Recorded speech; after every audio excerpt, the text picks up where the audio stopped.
Hi. எல்லாருக்கும் என்னோட வணக்கம். தமிழ் தெரியும். அதனால ஏதாவது தப்பா சொன்னா please forgive me. First of all I'm very excited to be here.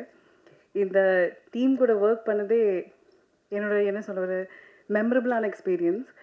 ஃபர்ஸ்ட்லேருந்து இப்போ இந்த லாஸ்ட் மொமெண்ட் வரைக்கும் I'm very it's been very memorable, especially to work with Aamir sir and Adam Bava sir. அண்ட் இந்த டீம் ஃபுல்லாகவே செட்டில் ஆனாலும் ரொம்ப ஜாலியாக இருந்தேன். இப்போ இங்கே ப்ரொமோஷன்ஸுக்கு இவரை பார்க்கும்போதும் ரொம்ப வெல்கமிங்காக இங்கே வரும்போது ஒரு ஃபேமிலி மாதிரி தான் ஃபீல் பண்ணுது. So I'm very excited to be here. And movie இன்றைக்கி பார்த்தேன், எனக்கு பிடிச்சிருக்கு. அப்போ உங்களுக்கும் பிடிக்கும்னு நினைக்கிறேன். So thank you so much. அனைவருக்கும் வணக்கம். உயிர் தமிழுக்கு ஒரு அற்புதமான ஒரு திரைப்படம். எல்லா படத்துலையும் எத்தனையாக சொல்கிறேன், எதோ மாற்றி கீற்றி சொல்ல மாட்டேன் அப்படின்னு சொல்லி நீங்கள் யோசிக்கிறது எனக்கு புரியுது. ஏன்னா அந்த படத்தை நடித்தது மட்டும் இல்லாமல் அந்த படத்தை ஒரு நாளைக்கு முன்னாடி நாங்கள்லாம் உட்காந்து பார்த்தோம். அவ்வளவு அவ்வளவு அழகாக, அவ்வளவு ஒரு ஒரு ஒரு நகைச்சுவை கலந்த ஒரு காதல் கதை. அவ்வளவு அழகாக ஆதம்பாவா அவர்கள் இந்த படத்தை மக்களுக்காக தயாரித்து வச்சுருக்காங்க. இதில் ஹீரோ வந்து இன்றைக்கி உலக மக்களால் மக்கள் போராளி அப்படின்ற ஒரு அற்புதமான பட்டத்தை நம்ம எல்லாரும் சேர்ந்து நம்ம அண்ணன் அமீர் அவர்களுக்கு கொடுத்துருக்கோம். அந்த பட்டத்திற்கு சரியான பொருத்தமான ஒரே ஆள் நம்ம அண்ணன் அமீர் அவர்கள் தான். அண்ணன் அவர்களோடு அது அமீர் அண்ணன் அப்படின்னோடனே படம் ஷூட்டிங் ஆரம்பிக்கும் போதுலேருந்தே ஆதம்பா அவர்கள் சொன்னாங்க, அண்ணே அமீர் அண்ணன் கூடவே வர்ற மாதிரியான ஒரு கேரக்டரு அப்படின்னா. அப்போ எனக்கு ஒரு சின்ன யோசனை, பருத்தி வீரன் படம்லாம் ஒரு டேக்கு ஒழுங்காக வராட்டா கூட அமீர் அண்ணன் பல டேக்குகள் போ போ போ போ போயிட்டே இரு அப்படின்னு சொல்லுவாங்கலாம் கேள்விப்பட்டிருக்குமே. நம்மகிட்டலாம் கொஞ்சம் நல்லா பேசுவாங்களா, இல்லை நம்மளை போட்டு பெண்டை கழட்டிடுவாங்களா அப்படின்னு சொல்லி ஒரு பயந்துக்கிட்டே தான் வந்தேன். ஆனால் நான் நினைத்த அண்ணன் அமீர் அவர்கள் அங்கே இல்லை. ஒரே நாள் தான் நம்ம டீம் ஃபுல்லாக எல்லோரும் கூடயுமே வந்து அமீர் சாரா இப்படி இவ்வளவு ஜோவியலாக பழகிறாங்க அப்படின்ற அளவுக்கு நாங்கள்லாம் ரொம்ப ஆச்சரியப்படுற அளவுக்கு ரொம்ப ஜோவியலாக ரொம்ப ஜாலியாக அந்த படத்தை முழுவதும் நாங்கள் அதை எடுத்து முடிக்கும்போது தான் அமீர் சாரோடு தனிப்பட்ட முறையில் பழகும்போது அவங்களுக்குள்ளே இருக்கக்கூடிய, இப்போ நான் சொன்னல அந்த மக்கள் போராளி அப்படின்ற அந்த பட்டம் சரியான ஒரு ஆளுக்கு கொடுத்துருக்கோம் அப்படின்னா அது அண்ணன் அமீர் அவர்களுக்கு மட்டும்தான் அது சரியான பேராக அமையும் அப்படின்றத இந்த நேரத்தில் மீண்டும் தெரிவிச்சுக்கிறேன். இன்னொரு விஷயம் என்ன அப்படின்னா, அமீர் சார் வந்து ஆள் ஏற்கனவே அழகாக தான் இருப்பாங்க, அதில் மாற்றுக்கிறதுலாம் கிடையாது. ஃப்ரேமில் இப்போ நீங்கள் பார்த்துருப்பீங்க ரெண்டு சாங்குலேயுமே வந்து ஒன்று வந்து புரட்சி தலைவர் எம்ஜிஆர் அவர்களை பற்றிய ஒரு தேசிய கீதமாக இனிமேல் வந்து அது கண்டிப்பாக இருக்கும் அப்படின்லாம் மாற்றுக்கிறது கிடையாது. அதில் அமீர் சார் வந்து எவ்வளோ அழகாக இருக்காங்க, அமீர் சார் அழகாக இருக்காங்கன்னு சொல்லுவாங்களா, ஒரு வாட்டி கை தட்டலாமா அமீர் சாருக்கு? அவ்வளோ அழகாக இருக்காங்க. இருங்கண்ணே போட்டு விட்டீங்களா பார்க்காப்புல அப்படி ஹீரோயின், ஹலோ அமீர் சார் மட்டும் தான் சொல்லுவீங்களா, என்னையே சொல்ல மாட்டீங்களா அப்படின்னு. வரேன் ஒருத்தர வந்துடுறேன். அவ்வளவு அழகாக, அவ்வளவு இளமையாக ஒரு அற்புதமான அடுத்தடுத்து இப்போ நம்ம படம் 10ஆம் தேதி ரிலீஸுக்கு பிறகு அமீர் சார்லாம் ரெஸ்ட்டே எடுக்க முடியாது. அடுத்து ஷூட்டிங் பரபரன்னு ஓடிக்கிட்டே இருக்க வேண்டியதான். ஏன்னா அப்படி ஒரு அற்புதமான நடிப்பை, ரொம்ப ஒரு யதார்த்தமான ஒரு நடிப்பை இந்த உயிர் தமிழுக்குள்ள அண்ணன் அமீர் அவர்கள் தந்திருக்காங்க. அவர்களுக்கு இந்த நேரத்தில் அற்புதமான நன்றி. இப்படி ஒரு அற்புதமான படத்தை தந்த அன்பு அண்ணன் ஆதம்பாவா அவர்களுக்கும் என்னுடைய அன்பான நன்றி. படம் முழுக்க அண்ணன் அமீர் அவர்களோடு ட்ராவல் பண்ணுற ஒரு காமெடியான ஒரு கேரக்டர், அது ரொம்ப நல்லா பண்ணியிருக்கோம் அப்படின்னு நாங்கள் நம்புகிறோம். 10ஆம் தேதி பார்த்துட்டு நீங்கள் தான் ரிசல்ட் சொல்லணும். மக்கள் வந்து இந்த படத்தை பெரிய அளவில் கொண்டு வரணும். பெரிய அளவில் நீங்கள் குடும்பமாக வந்து தேட்டரில் அந்த படத்தை பார்க்கணும் அப்படின்றத அன்போடு கேட்டுக்கிறேன். அடுத்து நம்ம ஹீரோயின் அவர்கள், ஆமாம், அவங்களுக்கு எங்கள் 2 பேருக்குள்ள ஒரு ஒரு ஒரு ஒரு மோதிரம் மட்டும் பேலன்ஸ் இருக்கு இல்லையா? ஆமாம், 10ஆம் தேதி உங்களுக்கு நான் கண்டிப்பாக தந்துடுறேன். சரியா? ஆமாம், எதுக்காக அப்படிங்கிறத நீங்கள் படம் பார்த்தோன்னே தெரிஞ்சுடுவீங்க. ஏன் அப்படின்னா, இந்த படம் முடிகிறதுக்குள்ளே நான் தமிழில் வந்து கரெக்டாக பேசிடுவேன் அப்படின்னு சொல்லி சொன்னாங்க. அப்படியே இப்போ ஆடியோ ரிலீஸில் நீங்கள் தமிழில் தான் பேசுகிறேன் அப்படின்னு கரெக்டாக பேசிட்டாப்ல. அதனால் அந்த மோதிரம் பேலன்ஸில் இருக்கிறது கண்டிப்பாக தந்துடுறேமா. அடுத்து வந்து நம்ம படத்தில் நிறைய நட்சத்திரங்கள், மறைந்த அண்ணன் மாரிமுத்து அவர்கள் இருக்காங்க, அண்ணன் ஆனந்தராஜ் அண்ணன் இருக்காங்க, அண்ணன் கஞ்சா கருப்பண்ணன் இருக்காங்க, நம்ம குட்டிப்புலி சரவணன் அவர்கள் இருக்காங்க. இன்னும் நிறைய பிரம்மாண்டமாக இந்த படத்தை நிறைய திரை நட்சத்திரங்கள் நாங்கள் ரொம்ப சிறப்பாக உங்களுக்காக ரெடி பண்ணி தந்திருக்கோம். இந்த படத்தை மிகப்பெரிய ஒரு வெற்றியடைய வைக்கணும் அப்படின்ற இந்த இடத்துல மீண்டும் உங்களை அன்போடு கேட்டு இந்த வாய்ப்புக்கு நன்றி கூறி விடைபெறுகிறேன். நன்றி, வணக்கம்.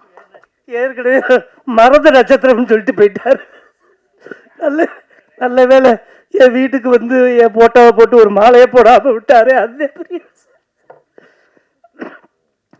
இங்கே வந்திருக்க அண்ணே மீடியாக்காரவுங்க, தொலைபேசி எல்லாத்துக்கும் வணக்கத்தை சொல்லிக்கிறேன். ஃபஸ்ட்டு நான் சொல்ல போகிறது கருப்பள்ளி அண்ணனுக்கு வணக்கத்தை சொல்லிக்கிறேன்.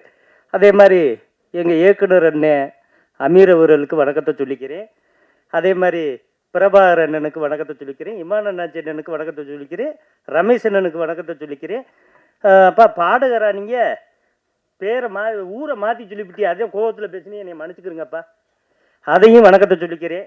அப்புறம் அந்த பக்கத்தில் உட்காந்துருக்க ஊதா சட்டக்காரண்ணே, உங்கள் பேர் எனக்கு தெரியலண்ணே, அவருக்கு வணக்கத்தை சொல்லிக்கிறேன்.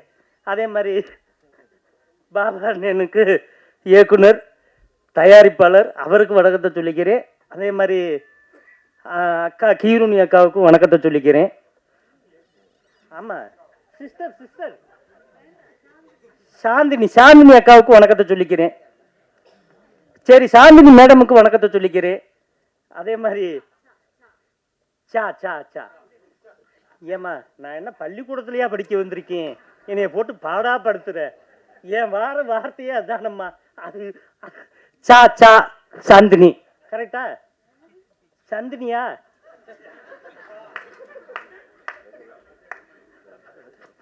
சரி, ஏதோ ஒன்று. சாந்தினி மேடமுக்கு வணக்கத்தை சொல்லிக்கிறேன். வாரதை வச்சுக்கிறேங்கம்மா, ஏன் விட்டுறாதீங்க. அதே மாதிரி பொண்ணு எனக்கு வணக்கத்தை சொல்லிக்கிறேன். அதே மாதிரி ஆமாம், கவிஞர் ஐயா சினி ஐயாவுக்கு வணக்கத்தை சொல்லிக்கிறேன். என்னைக்கு கட்டிப்பிடி வைத்திய மாதிரி அவர் ரொம்ப பாசமாக இருக்கார், இளமையாகவே இருக்கார், அதுக்கு வணக்கத்தை சொல்லிக்கிறேன். அதே மாதிரி பங்காளி சத்யசரவணன் அவர்களுக்கு வணக்கத்தை சொல்லிக்கிறேன். உயிர் தமிழுக்கு இப்போ பார்த்தா இந்த போட்டோ உள்ள புரட்சி தலைவர் எம்ஜிஆர் ஐயா, அதே மாதிரி புரட்சி தலைவி அம்மா அவர்கள். ஏன்னா நாங்கள் அப்படித்தான் சொல்லணும், பேரை சொல்லக்கூடாது, ஜெயலலிதா அம்மான்னு சொல்லக்கூடாது. நாங்கள் கட்சியில் இருக்கிறதுனால அதை யூஸ் பண்ண மாட்டோம். புரட்சி தலைவி அம்மா அவர்கள்தான் நாங்கள் சொல்லுவோம். அதே மாதிரி ஐயா முன்னாள் முதல்வர் கலைஞர் ஐயாவுக்கு வணக்கத்தை சொல்லிக்கிறேன். அதே மாதிரி அண்ணன் கேப்டன் அவர்களுக்கு வணக்கத்தை சொல்லிக்கிறேன். இந்த படத்தில் வந்து எங்களுடைய ரோல் சின்ன ரோலாக இருந்தாலும் அமீரன் என் படத்தில் வந்து என்னை எப்படி யூஸ் பண்ணுவார்னு எனக்கு தெரியும்.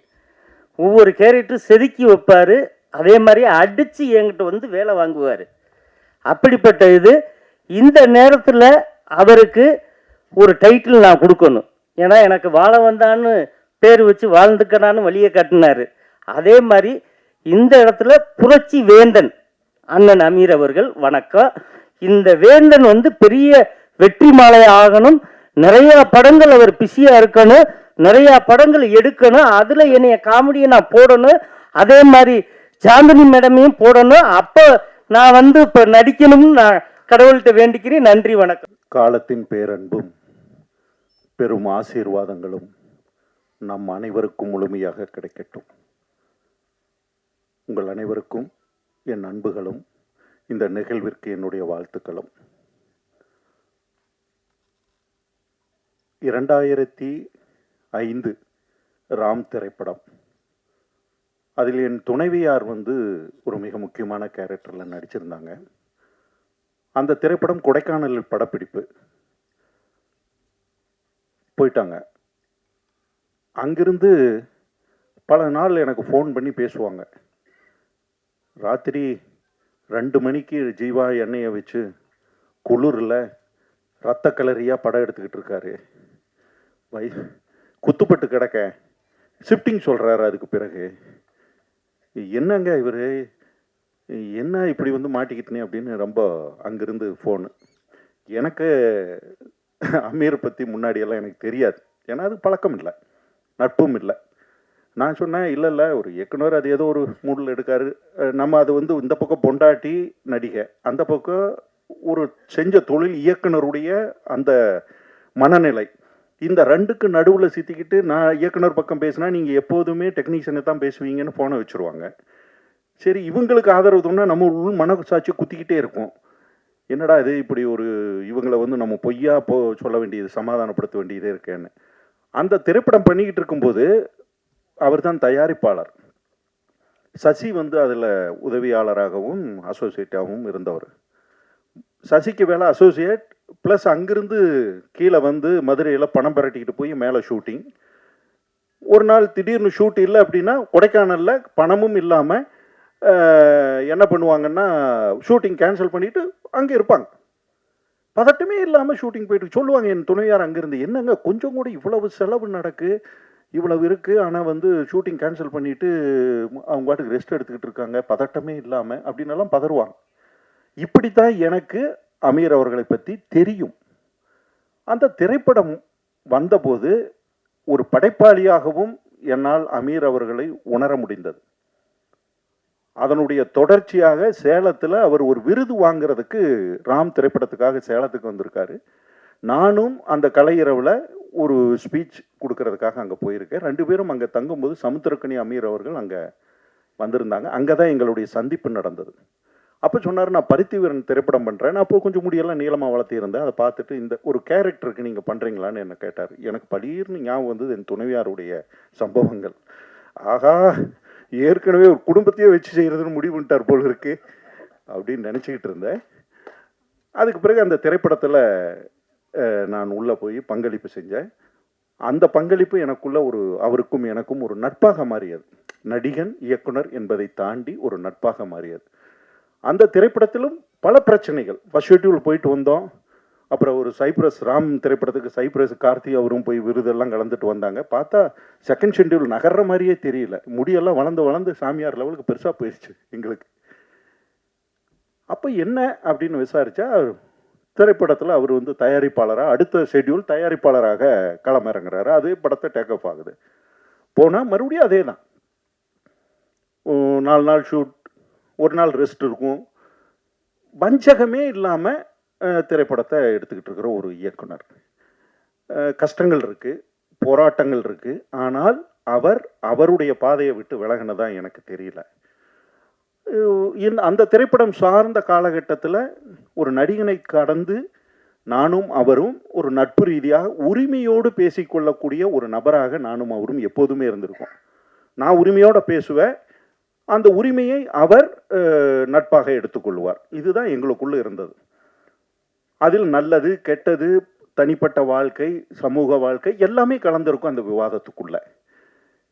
அதனுடைய பருத்திவீரனுடைய வெற்றி, அந்த வெற்றியில் ஏற்பட்ட பிரச்சனைகள், அதுக்குள்ளே இருந்து அவர் யோகி திரைப்படம் பண்ணும்போது அவர் நடிகனாக உள்ள நுழையினார்.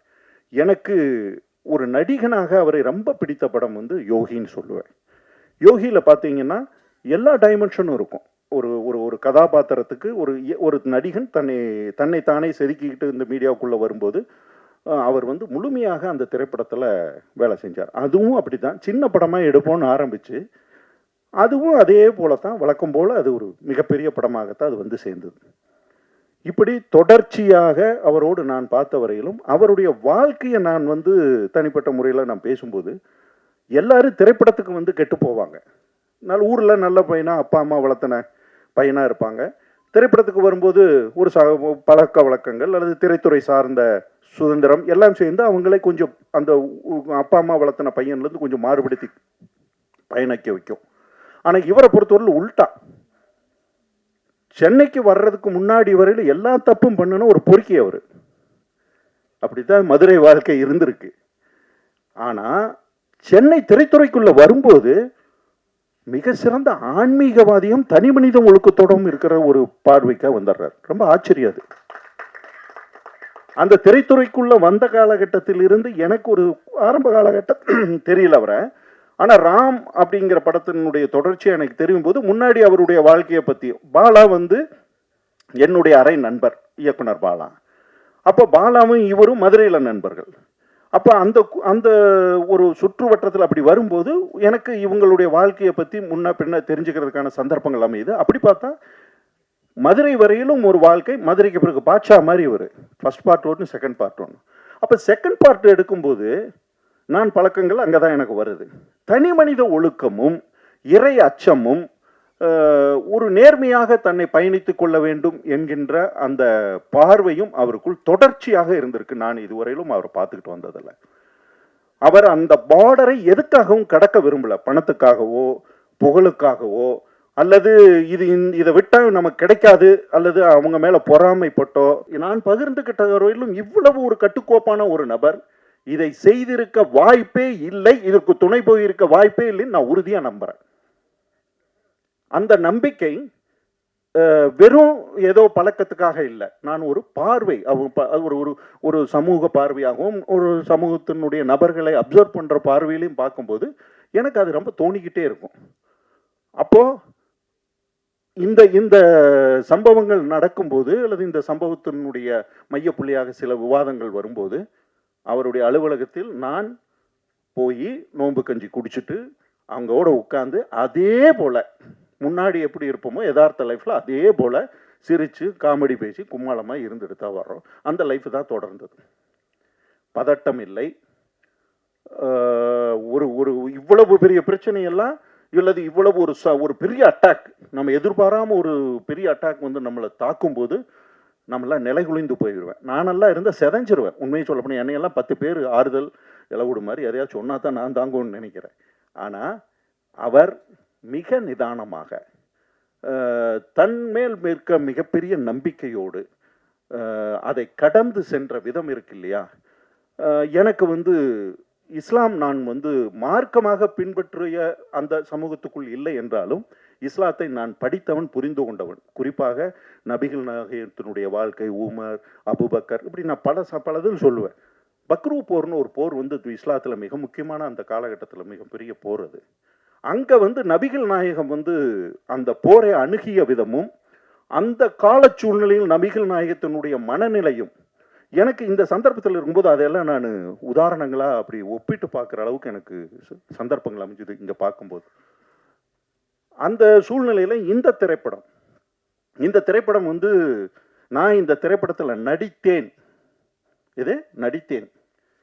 அப்படின்னு வச்சுக்கிட்டு கடந்த காலம் சொல்லுங்க. ஆரம்ப கால திரைப்படத்தில் ஸ்கிரிப்டில் நான் இருந்தேன்.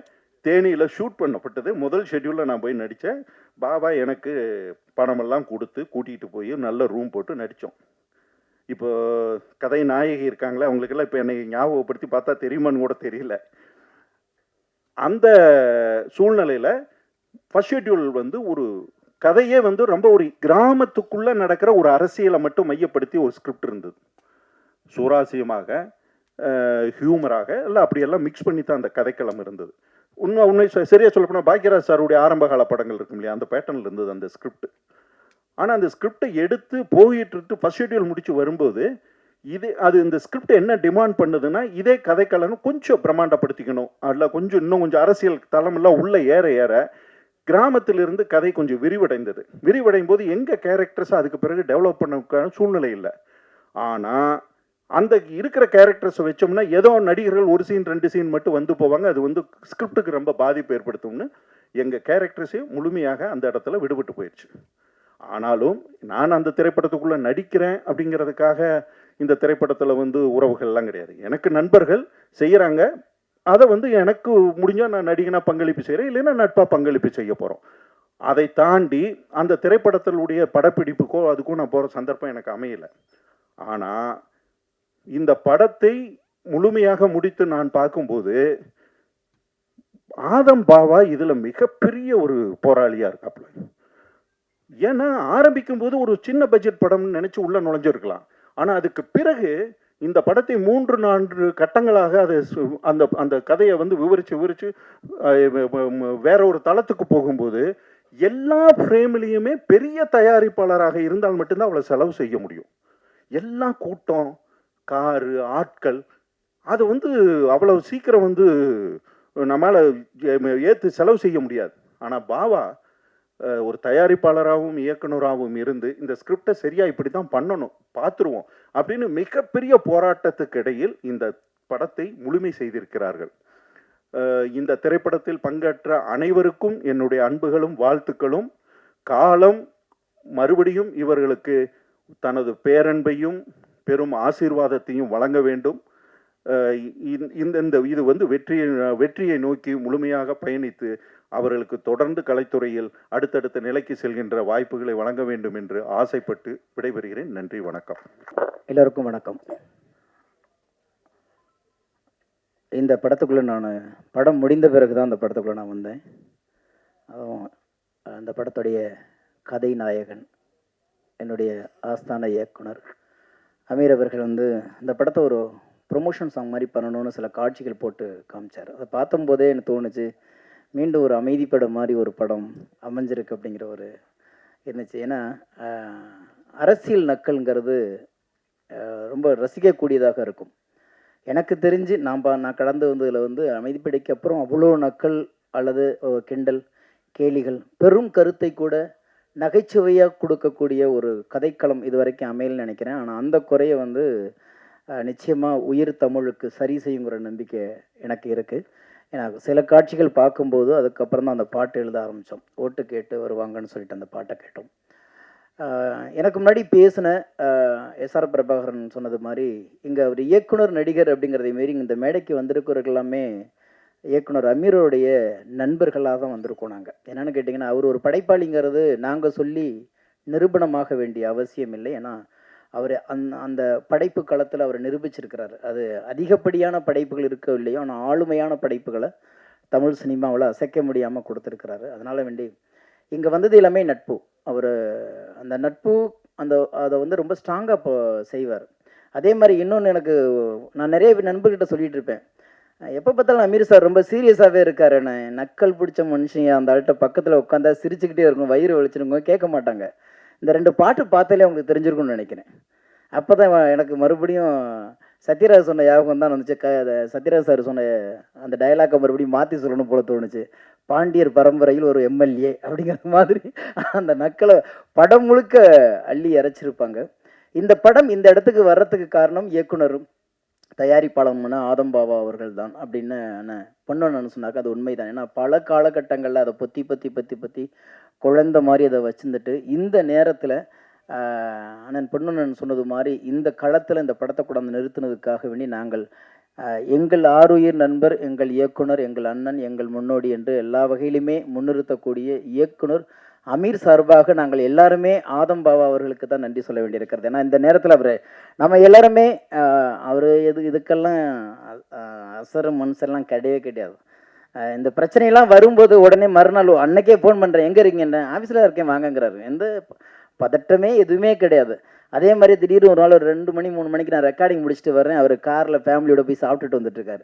அப்போ நம்ம என்னென்னா எங்கேயுமே நிரபராதியாக இருந்துட்டோம்னா நம்ம எங்கேயுமே அச்சப்பட தேவையில்லை, ஓடி ஒளிய வேண்டிய தேவையில்லை.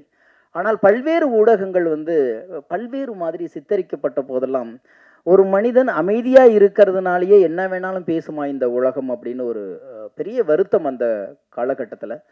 சரியோ தப்போ காலம் முடிவு பண்ணட்டும், நீதி முடிவு பண்ணட்டும். நீங்களும் நானும் அவசரப்பட்டு நீதிபதிகளாக மாறி நிற்பதனால்தான் பல பேருடைய நம்பிக்கை உடைந்து சிதைந்து புதைந்து போய் விடுகிறது.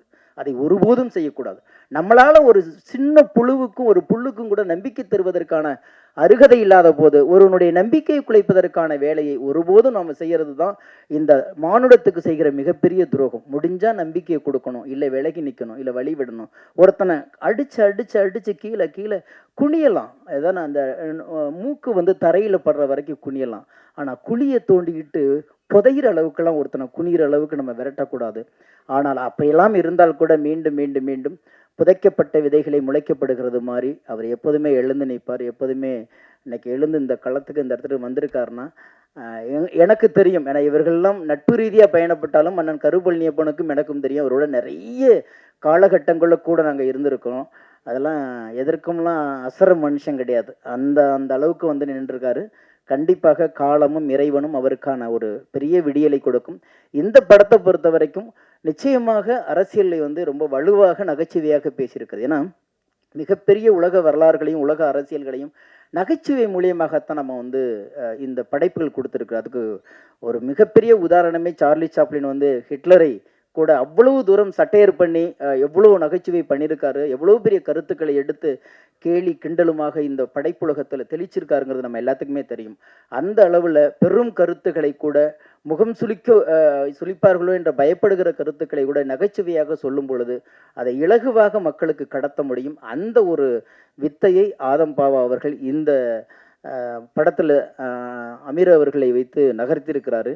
நிச்சயமாக அரசியல் நம்ம எல்லாருமே ஒரு அரசியல் கட்சி தான். நான் எந்த கட்சியும் இல்லைன்னு யாரும் சொல்ல முடியாது. வீட்டை விட்டு வெளியில் வந்துட்டீங்கன்னாவே நீங்கள் அரசியல்வாதி தான்.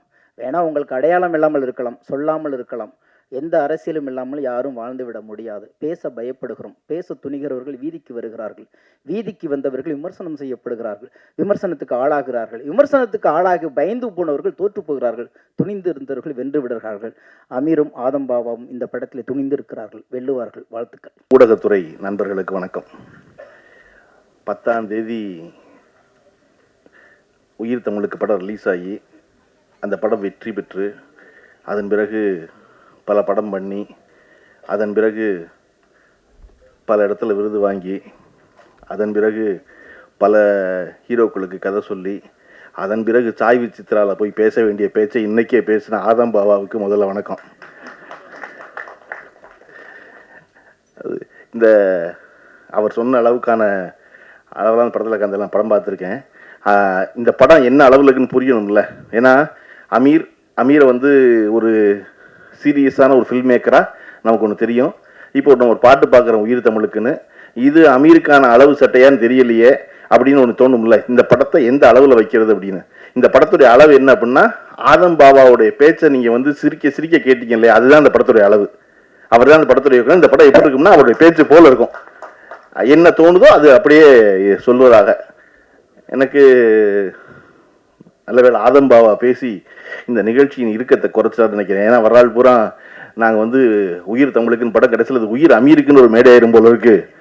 எல்லாரும் வந்து தண்ணியில் விளக்கமாகவே இருக்கு. அதெல்லாம் எதுக்கு அசரில் எங்கள் அண்ணன், அதெல்லாம் எதுக்கு அசரில் விட்டேங்க அண்ணன், அதெல்லாம் இல்லை, அப்படிலாம் இல்லை, ரொம்ப அசத்துட்டாரு. ஏன்னா சும்மா இருக்க ஒரு ஆளை போட்டு இந்த வேலையை பார்த்தா, அதாவது மாம்பழத்தின் அழகை எல்லோரும் பாராட்டுவர், மாம்பழத்தின் அழகை எல்லோரும் பாராட்டுவர், உள்ளிருந்து குடையும் வண்டின் குடைச்சலை யார் அறிவாருமா. அந்த மாதிரி உள்ளிருந்து குடையும் வண்டின் குடைச்சலை யாரும் அறிய போகிறதில்ல.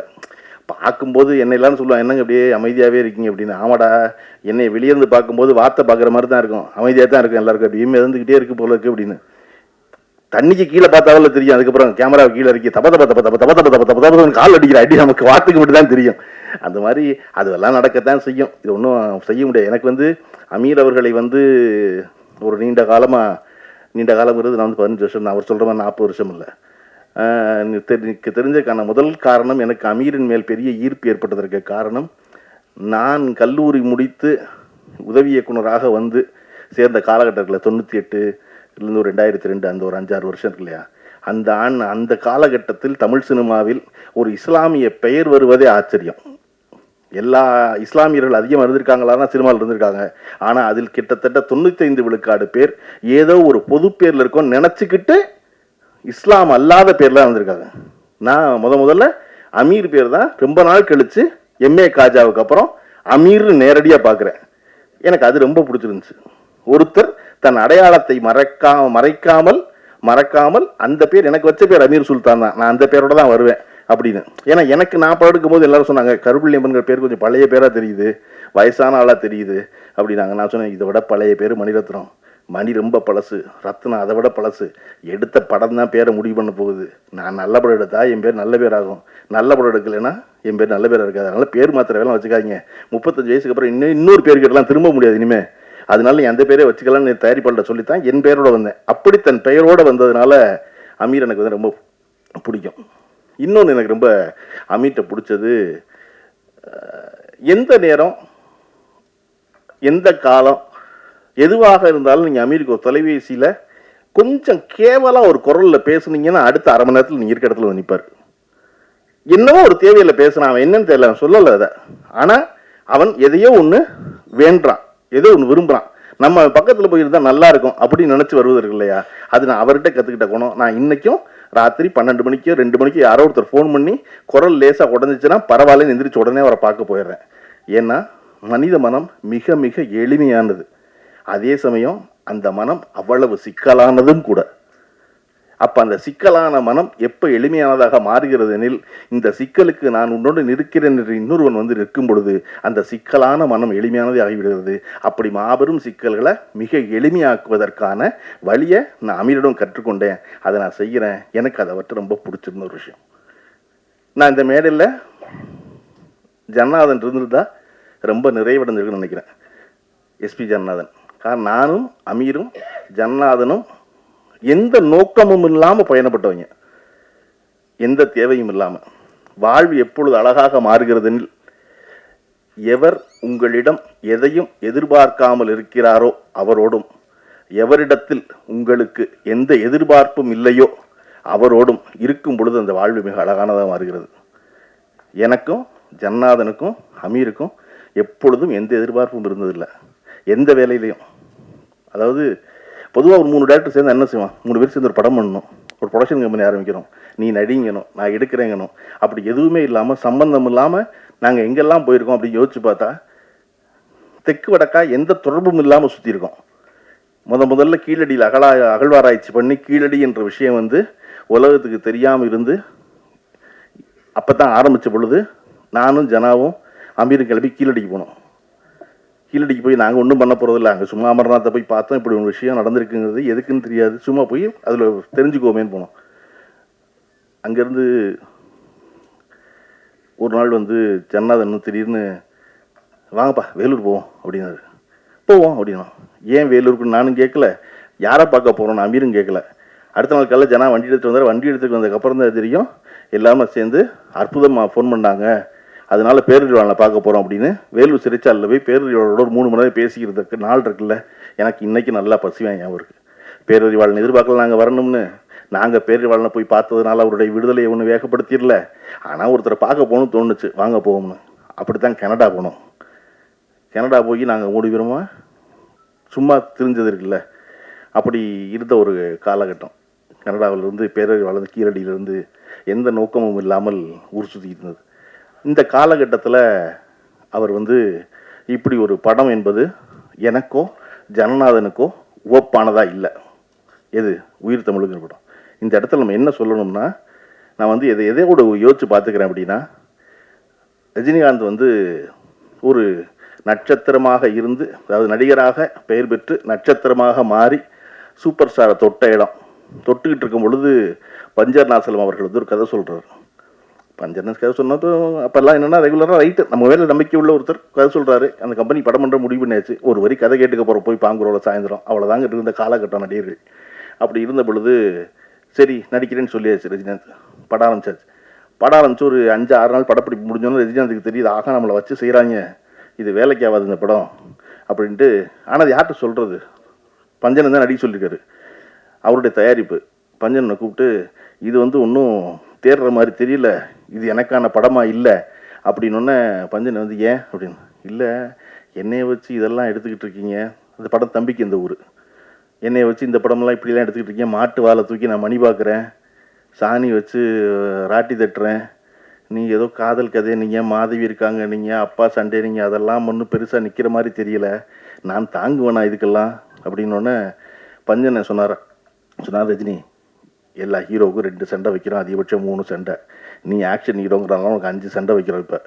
இப்போவே 5 சண்டை 1984, இப்போவே 5 சண்டைனா அடுத்த 5 வருஷம் கழிச்சு எத்தனை சண்டை போடுவ நீ? 14 ரீலுக்கு 14 சண்டையா?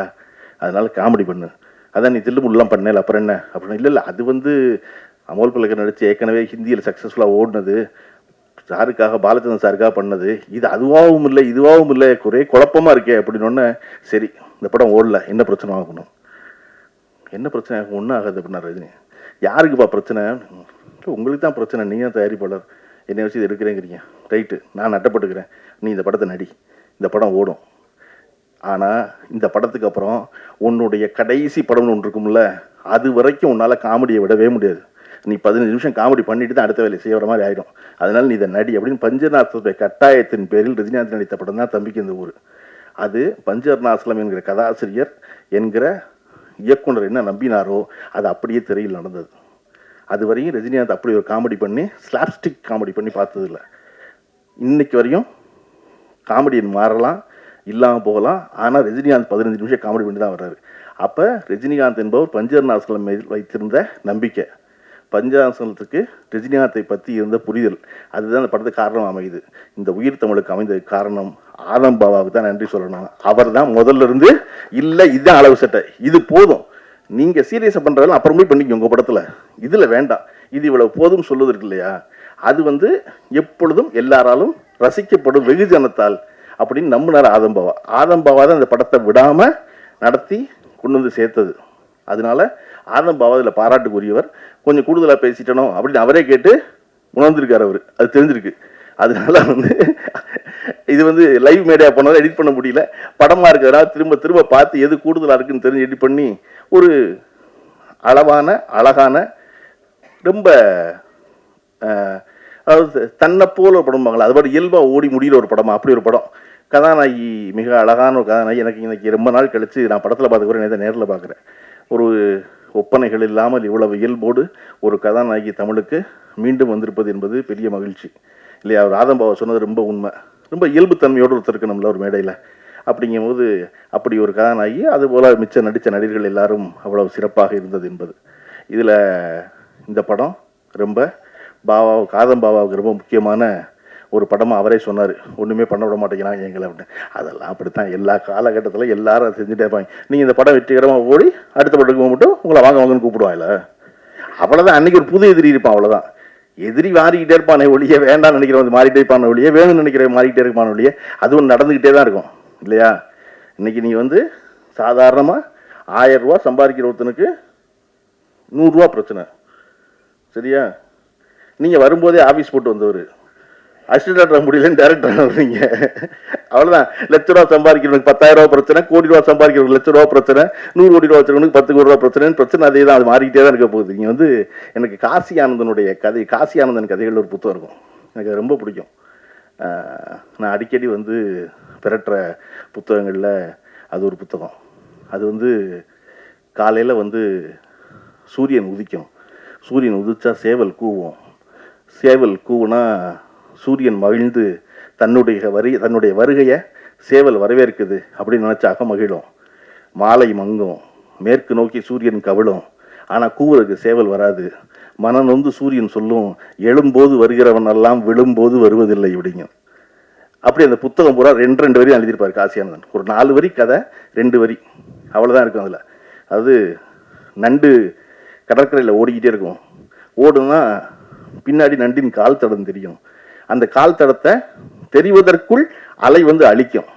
நண்டுக்கு பெரிய கோவம் இருக்கும் அலையை பார்த்து, அது என்னோட அடையாளம் இல்லையா, அதை நான் விட்டு வர்றேன், அதுக்குள்ளே இது என்னை அழிக்குதே அப்படின்னா கொஞ்ச நேரம் கழித்து நண்டு பிடிக்க நரி வரும், நரி வந்தால் நண்டின் கால் தடம் தேடும், தேடுனா எங்கேயுமே இருக்காது, அலை அழிச்சிருக்கும் போது காசியானந்தன் கடைசியில் முடிப்பார், முன்பே காப்பான் அன்பே நட்பு அப்படின்னு.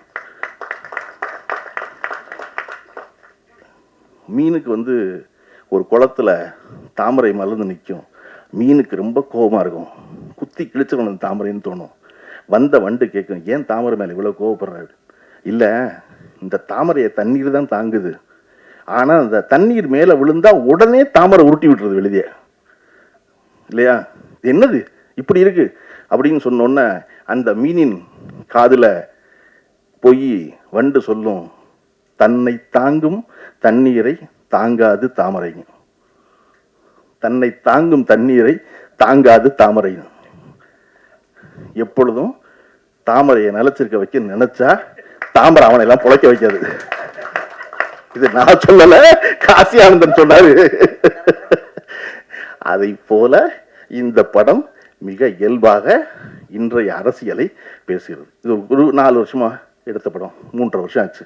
3 வருஷமா எடுத்த படம் சொல்றது இருக்கு இல்லையா. இந்த படம் இன்னைக்கும் மிக சரியாக இருப்பதற்கான காரணம் நம்ம அரசியல் சூழல் மாறவே இல்லை. நம்ம அந்த விழா தொடங்கும் போது தமிழ்த்தாய் வாழ்த்து பாடணும். தமிழ்த்தாய் வாழ்த்துல ரொம்ப முக்கியமான, நான் ரொம்ப ரசிக்கிற ஒவ்வொரு தடவையும் நான் வாய் விட்டு பாட நினைப்பதற்கான காரணம் அதனுடைய கடைசி வரி. உன் சீரிழமை திறம் வியந்து செயல் மறந்து வாழ்த்துதுவேன். தமிழ் ரொம்ப பழைய மொழியில, பல்லாயிரம் ஆண்டுல முன்தோன்றிய மூத்த குடியில அது எப்படி இளமையா இருக்க முடியும்? உன் சீர் இளமை திறம் வியந்து செயல் மறந்து வாழ்த்துவேன். அது தமிழ் கிளவியா இருக்கணும், பல்லு போயிருக்கணும், தோல் சுருங்கி இருக்கணும். ஆனால் அது எப்படி இளமையா இருக்கு அப்படின்னா, நமக்கு 2000 வருஷத்துக்கு முன்னாடி ஒரு அடையாளம் எடுத்துக்கிட்டோம்னா திருக்குறள். திருக்குறளை ஒரு எல்லாருக்கும் தெரிஞ்ச திருக்குறள் பேசணும்னா, முயற்சி திருவினை ஆக்கும், முயற்றின்மை இன்மை புகுத்தி விடும். இது எழுதி 2000 வருஷம் ஆச்சு. ஆனால் இன்னைக்கு கேட்டோம்னா முயற்சி தெரியும், திருவினை பணத்தின, திருனா பணம், திருமகள். முயற்சி திருவினை ஆக்கும், முயற்சி பண்ணா பணம் ஆக்கும். முயற்றின்மை, முயற்சி இல்லைனா இன்மை புகுத்தி விடும், வறுமை உள்ள வந்துடும். 2000 வருஷத்துக்கு முன்னாடி வள்ளுவன் எழுதுனது இன்னைக்கு பழனிப்பனுக்கு புரிகிற மாதிரி நேரடியாக பேச முடியல வள்ளுவனோட. அதனால தான் அது உன் சீர் இளமை திறமையந்து செயல்பறந்து வாழ்த்துதுமே. எத்தனை வருஷம் ஆகலாம், அன்னைக்கு இருக்கிற இளமையா இருக்கிறோம், நீ கான்டாக்ட்ல இருப்ப, டச்சில் இருப்ப, அவனுக்கு விளக்குன மாதிரி இருப்ப அப்படின்னு. அப்படி இந்த படம் 3 வருஷம் ஆயிருக்கலாம். ஆனா இந்த உயிர் தமிழுக்குங்கிற படம் இன்றைய அரசியலோட நேரடி கான்டாக்ட்ல உள்ள படம். அதனால ஆதம் பாபா நினைச்ச அவருடைய பெரு வெற்றியை இந்த படம் கொடுத்துடட்டும். கொடுத்ததுக்கு அப்புறம் எப்படி அமீருடைய அலுவலகத்திலையும் பாலாவுடைய அலுவலகத்திலையும் போய் 12 மணி நேரம் காத்திருந்தாரோ, அப்படி இந்த தமிழ் சினிமாவின் உச்ச நட்சத்திரங்கள்கிட்ட போய் மறுபடியும் 12 மணி நேரம் காத்திருந்து ஒரு கதை சொல்லி படம் பண்ற பெரிய தயாரிப்பாளராகவும் ப்ரொடியூசராகவும் ஆகிற வாய்ப்பை இந்த உயிர் தமிழுக்கு ஒரு வழங்கட்டும். குழுவினர் அனைவருக்கும் வாழ்த்துக்கள், நன்றி. அரங்கத்தில் இருக்கும் அனைவருக்கும் இறைவன் புறத்திலிருந்து சாந்தியும் சமாதானமும் உண்டாகட்டும். என்னுடைய திரைத்துறை அனுபவம் தொடங்கிய காலகட்டத்திலிருந்து, அரசியல் பேசிய காலகட்டத்திலிருந்து நான் சந்தித்திராத ஒரு புதிய மேடை இது. எனக்கு ஒரு புது அனுபவம் இந்த மேடை. படம் பற்றி பேசுகிறதா, நடந்துட்டுருக்கிற பிரச்சனை பற்றி பேசுகிறதா, இந்த இக்கட்டான சூழலில் என் மீது பேரன்பு கொண்டு இந்த விழாவுக்கு வந்திருக்க என்னுடைய நட்புகளை பற்றி பேசுவதா அப்படின்னு எனக்கே ஒரு பெரிய குழப்பம்தான் இருக்குது. இப்போ வரைக்கும் இந்த செகண்ட் வரைக்கும் பிளாங்காக தான் இருக்கேன், என்ன பேச போகிறோன்னு. ஒன்று மட்டும் தெளிவாக தெரியுது, நான் யார் அப்படின்னு இப்போ நான் என்ன நானே யோசிச்சுக்கிட்டே இருந்தா,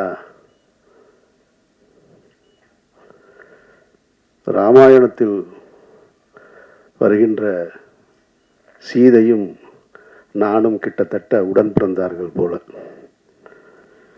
அவர் அக்கினியில் மிதந்து தன்னுடைய கற்பையை நிரூபித்தார். அவராவது ஒரு முறை நிரூபித்தார், நான் வார வாரம் நிரூபித்துக் கொண்டே இருக்கிறேன்.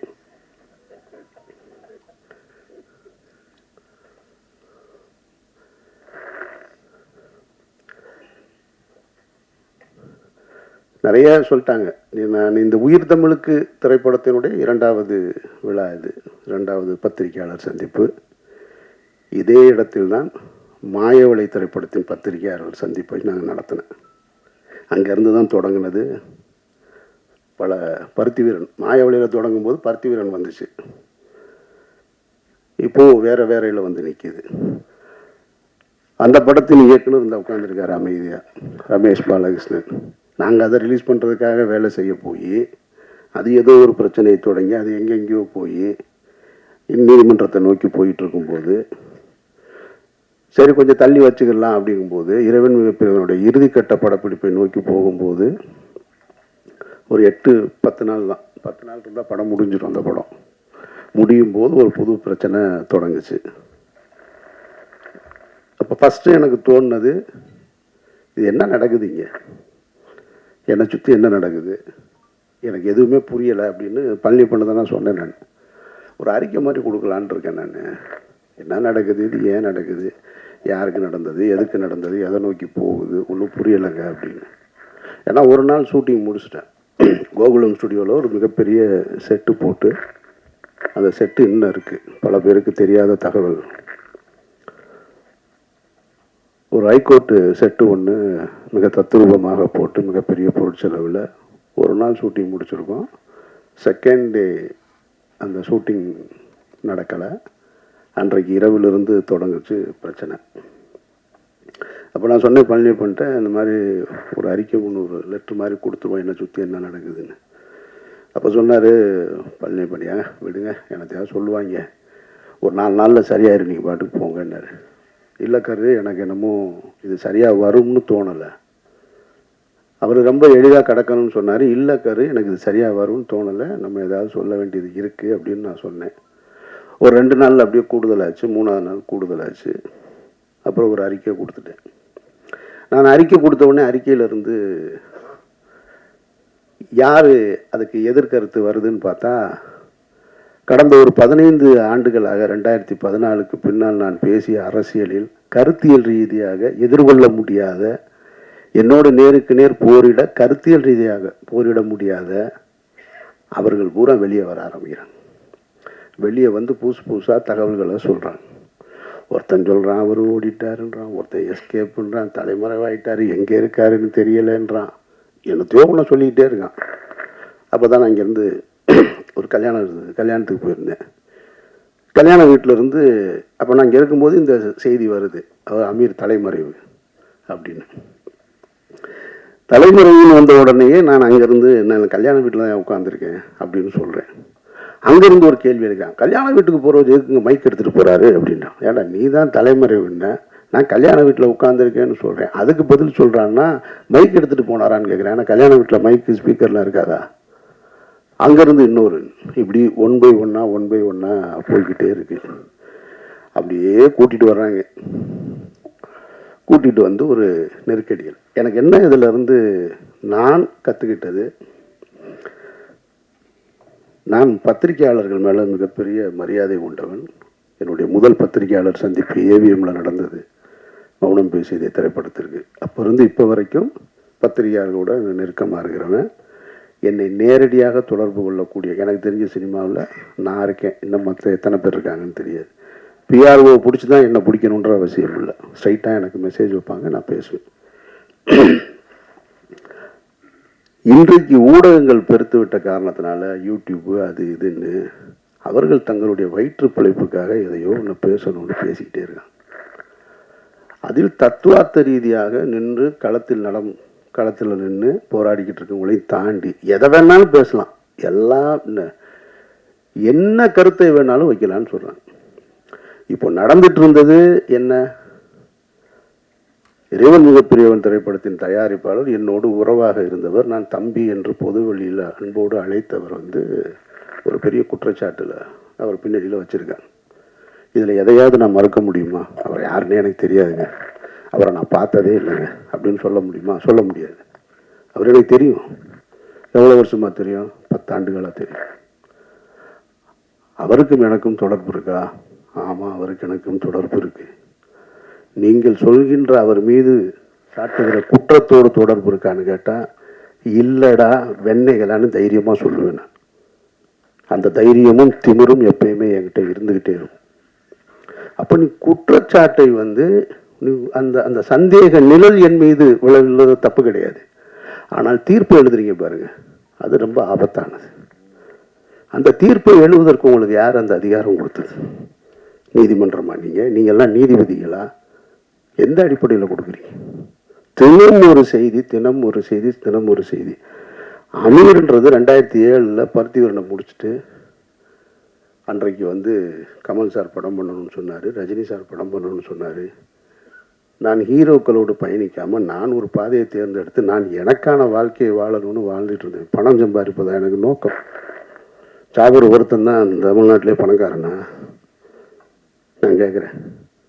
என்னென்னமோ சொல்கிறான். ஒரு வரமுறை வேணாமா?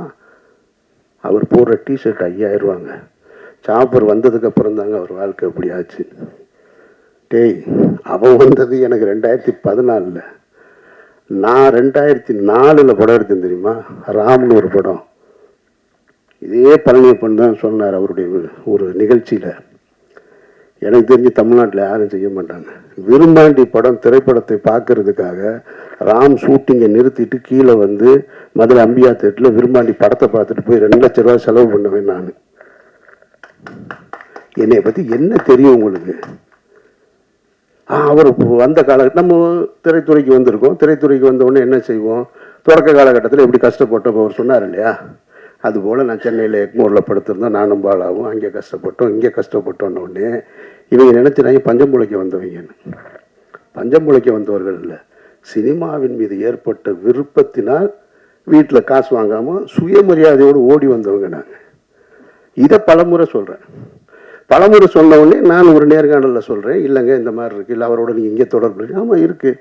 உங்களுக்கு எப்படி வருமானம் வருதுன்னா, இவங்க என்ன இன்கம் டேக்ஸ் ஆஃபீஸரா, இடி டிபார்ட்மெண்ட் ஆவீங்க, இவங்களுக்கு நான் வருமானத்தையும் சொல்லணுமா?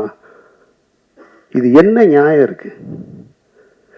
ஒருத்தர் குற்றவாளி, குற்றம் சாட்டப்பட்டவர், அவரோட நீங்கள் தொடர்பில் இருந்திருக்கீங்க, உங்களுக்கு அவருக்கு என்ன இருக்குது அப்படின்னு கேட்டால் பதில் சொல்ல போகிறோம், அவ்வளோதான். நான் என் கூட பிறந்த அண்ணன் இன்னைக்கு கான்ட்ராக்டராக இருக்காரு, ஒரு அண்ணன் லாயராக இருக்காரு. அவர்கள் சொத்து வாங்கினா கூட நீங்கள் எப்படி வாங்கினேன்னு போய் கேட்பேன் நான். எங்கள் அண்ணன் கான்ட்ராக்டர், என்ன கான்ட்ராக்டர்னு கேட்டால், இப்போ அவர் என்ன டெண்டர் எடுத்திருக்காருன்னு கேட்டால் எனக்கு தெரியாது. இன்னொருத்தருடைய விஷயத்தை தெரிஞ்சுக்க வேண்டிய அவசியம் எனக்கு எங்கே இருக்குது? அது எது தேவையா எனக்கு? பழனியப்பன் சொன்ன மாதிரி நானும் அவரும் ஜனாவும் பேசியிருக்கோம். எதையாவது பேசியிருக்கோமா? நீங்கள் என்ன பண்ணுறீங்க, நீங்கள் என்ன பண்ணுறீங்க, அதெல்லாம் எங்கள் வேலை கிடையாது. நான் எப்படி இருக்கிறேன், நான் ஒரு இறை நம்பிக்கையோடு இருக்கேன்.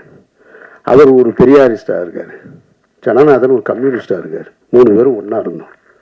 என்றைக்காவது வேறு ஏதாவது நாங்கள் கருத்துக்களை பேசியிருக்கோமா? பணம் எப்படி சம்பாதிக்கிறேன்னு? பணம் சம்பாதிக்கிறதுக்காக வரல, நான் பணம் சம்பாதிக்கிறதுக்கு நான் வரலை. என் வாழ்க்கையை என் விருப்பம் போல வாழணும்னு இந்த நிமிஷம் வரைக்கும் நான் ஆசைப்பட்டுக்கிட்டு இருக்கேன். இப்போ சொன்னாங்க பாருங்கள், இந்த படத்துக்கு பின்னாடி நான் நிறையா படம் பண்ணுவேன் அது இதுன்னு. நான் இப்பவும் சொல்கிறேன், நான் இந்த படத்தை நம்பி இல்லை, உயிர் தமிழுக்கு நம்பி இல்லை, மாயவளையை நம்பி இல்லை, இறைவன் மிகப்பெரியவனை நம்பி இல்லை, சந்தனத்தேவனை நம்பி இல்லை. நான் ஒரு மனிதனாக வாழணும்னு ஆசைப்பட்டு என்னுடைய கடைசி காலம் வரைக்கும் நான் விரும்பிய வாழ்க்கையை வாழணும்னு ஆசைப்பட்றேன். என் வாழ்க்கையை நான் அப்படி தான் பயணிக்கிறேன் நினைக்கிறேன். சினிமாக்காரனாக பயணிக்கணும், பெரிய தொழிலதிபராக வாழணும், கார் வாங்கணும், பங்களா வாங்கணும், ஒரு நாளும் ஆசைப்பட்டதில்லை. சிக்கலான காலகட்டத்தில் இப்போ நீங்கள் எல்லாம் சொல்லியிருப்பாங்க, அவருக்கு ஒருத்தன் சொல்கிறான் 10 ஆண்டுகளாக அவருடைய குடும்ப செலவு பூரா அவர் தான் பார்த்துக்கிறார், ஒருத்தன் ஆஃபீஸ் அவர் தான் ரன் பண்ணுறாங்க, என்னென்னமோ சொல்கிறேன். இந்த இருக்கான் எங்கள் அண்ணன் இந்த கூட்டத்துக்குள்ளே எங்கேயோ உட்காந்துருக்கான்.